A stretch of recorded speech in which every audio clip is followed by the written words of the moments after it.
The offense-defense balance is actually one of the foundational concepts of security studies. It refers to the relationship between offense and defense in war. Essentially, question to ask, is it easier to attack or to defend in a military situation? And one way we can answer whether it's easier or harder to attack or defend is to look at the cost. So a way of thinking about it is, if I wanted to attack and conquer a piece of territory, or to gain air control, is it going to require more resources to achieve that than it would if I were to just defend that territory or piece of airspace?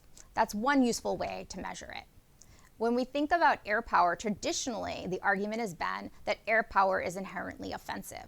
If we go back to General Duhay, who was an Italian general, one of the foundational interwar theorists of air power. He's well known for a line where he refers to the airplane as the offensive weapon par excellence. And so this is really built into a lot of air forces, this belief that because aircraft are fast and you're free from the constraints of the ground because the sky is very open, that it's made for offensive action. I would just note, though, that one big problem for this theory is that Duhay was writing at a time when he wasn't aware of radar being invented. And it changes quite a bit once you're able to provide early detection with radar. And it's reinforced by later technological trends, particularly things like surface-to-air missiles and more sensors that are able to really identify these threats earlier. Increasingly, what we're seeing is that the relationship between offense and defense is tending in air warfare to favor the defender, particularly at the operational levels of war.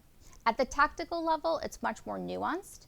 If we look at the cost of a single missile attacking a manned fighter or bomber, it clearly favors the defender. These are hundreds of millions of dollars, these aircraft, versus the cost of a missile that may be a couple million.